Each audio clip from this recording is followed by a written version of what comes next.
ఆయన మాట్లాడుతున్నాడు. జగన్మోహన్ రెడ్డి గారి గురించి మాట్లాడుతున్నాడు. రాజశేఖర రెడ్డి గారి దయా దాక్షిణ్యాల వల్ల పార్లమెంటు సభ్యుడైనటువంటి వ్యక్తి, జగన్మోహన్ రెడ్డి గారి దయా దాక్షిణ్యాల వల్ల పార్లమెంటు సభ్యుడైనటువంటి వ్యక్తి ఆయన మాట్లాడతాడు. పులివెందులకు ఎక్కువ, కడపకు తక్కువ అంట జగన్మోహన్ రెడ్డి గారు. ఆయన బొమ్మ పెట్టుకుని గెలిచినటువంటి నువ్వు ఇవాళ దరువు కొట్టే కార్యక్రమం చేస్తా ఉన్నావు. గుర్తుపెట్టుకో, నీ జీవితం మొత్తం అందరికీ తెలుసు. ఏదో వేదిక దొరికింది కదా అని రెచ్చిపోవద్దు, పిచ్చి పిచ్చిగా మాట్లాడొద్దని కూడా మనం చేస్తున్నాం. ఎప్పుడు ఇలాగే ఉండదు సార్. 4 సంవత్సరాలే, 4 సంవత్సరాల పరిస్థితులు మారతాయనే విషయాన్ని కూడా గుర్తుపెట్టుకోండి. ఇష్టం వచ్చినట్టు మాట్లాడి ఇక్కడేమో దరువు కొట్టడం, అక్కడికి వెళ్ళి ఎర్ర కండవా వేసుకొని ఇష్టం వచ్చినట్టు పవన్ కళ్యాణ్ గారి దగ్గర మాట్లాడేటటువంటి దుర్మార్గమైన రాజకీయాలు దయచేసి చేయొద్దు.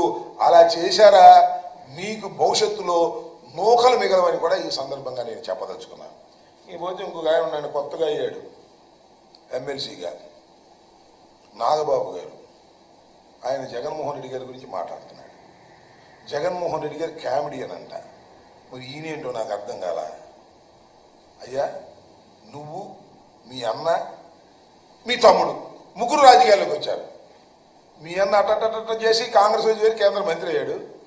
నువ్వేమో మీ అన్న, మీ తమ్ముడు పవన్ కళ్యాణ్ గారు 16 సంవత్సరాలు అయింది శాసనసభకు రావడానికి టైం పట్టింది. అది కూడా ఏంటి, చంద్రబాబు నాయుడు గారు సంకెక్కితే అయ్యారు మీరు. ఆ తర్వాత మీకు ఒక ఎమ్మెల్సీ వచ్చింది. ఓకే, బాగానే ఉంది. జగన్మోహన్ రెడ్డి గారితో పోలుస్తారంటే, జగన్మోహన్ రెడ్డి గారు వీరోచితంగా పోరాడినటువంటి వ్యక్తి. జగన్మోహన్ రెడ్డి గారు ఢిల్లీ కోటని పగలగొట్టినటువంటి వ్యక్తి. పార్టీ పెట్టిన 10 సంవత్సరాలకే శాసనసభ్యుడిగా కాదు, ముఖ్యమంత్రిగా అయి ఈ రాష్ట్రాన్ని 5 సంవత్సరాలు పరిపాలించినటువంటి వ్యక్తి. ఆయన తండ్రికి కానీ ఆయనకు కానీ భగవంతుడి దయ వల్ల, ప్రజల ఆశీస్సుల వల్ల ఓటమి ఎరుగని ధీరులని మనం చేస్తున్నా. వాళ్ళతో పోల్చుకుంటారండి మీరు, నాకు అర్థం కాల. మీరేదో ఇంకో మాట అన్నాడండి ఎవరు ఒక ఆయన, జగన్మోహన్ రెడ్డి గారంట రాజశేఖర రెడ్డి గారు కొడుకు కాకపోతే ఏమయ్యేవాడు, ముఖ్యమంత్రి అయ్యేవాడు అంటున్నాడు. నాకు తెలియగలుగుతానండి, చిరంజీవి గారు తమ్ముడు కాబట్టి మీరేంటి మీ పరిస్థితి? చిరంజీవి గారు మంచి సూపర్ హీరో అయ్యి, అది కూడా అల్లు రామలింగయ్య గారితో వియ్యం పొందిన తరువాత మంచి నటుడుగా పేరు ప్రఖ్యాతులు చేర్చుకున్నాడు. ఆ తర్వాత మీరిద్దరు కూడా ఆయన పేరు పట్టుకుని ముందుకెళ్ళారు. మీరు ఇలాంటివి మాట్లాడతారని నాకు అర్థం కాలేదు.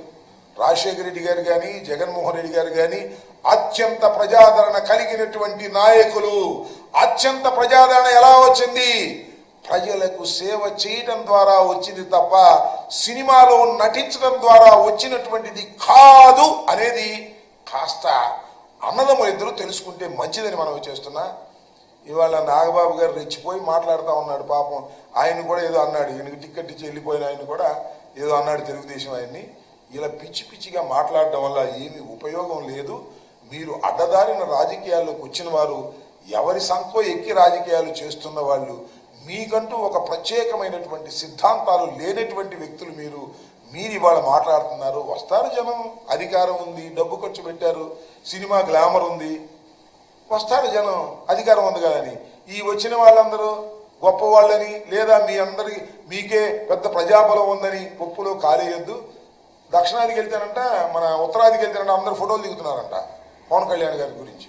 అందువల్ల అక్కడ కూడా నాకు బ్రహ్మాండంగా ఉంది, ఈ షణ్ముఖ వ్యూహంలో నేను ముందుకెళ్ళిపోతాను, దక్షిణాది మొత్తం నాదే అనుకుంటాడు. ఎక్కడికి వెళ్ళిన ఫోటోలు దిగుతారు సినిమా యాక్టర్ అందరూ. ఎక్కడికి వెళ్తే ఏమంటే ఫోటో అన్నీ అంటారు. నీ అభిమాని అయిపోతారా? నీ రాజకీయాలు ఫాలో అయిపోతారా? గుర్తుపెట్టుకోమని మనం చేస్తున్న ఈ విధంగా పవన్ కళ్యాణ్ గారు జనసేన పార్టీ దిశ లేకోకుండా నిన్న నిర్వహించినటువంటి ఈ జయకేతనం జనం బాగా వచ్చారని అంటున్నారు. చివరిలో పవన్ కళ్యాణ్ గారు మాట్లాడేటప్పుడు వెళ్ళిపోయారని కూడా అంటారు. ఇసుగు పుట్టేది ఏమి లేదు, ఇసుగు పుట్టి వెళ్ళిపోయారు. కాబట్టి మీరు ఏదైతే చెప్పాలని ప్రజలకు అనుకున్నారో అది చెప్పలేకపోయారు. కారణం ఏంటంటే మీ దగ్గర సరుకు లేదు. కేవలం చంద్రబాబు నాయుడు గారికి భజన చేసేటటువంటి కార్యక్రమం, చంద్రబాబు నాయుడు గారి భజన బృందంగానే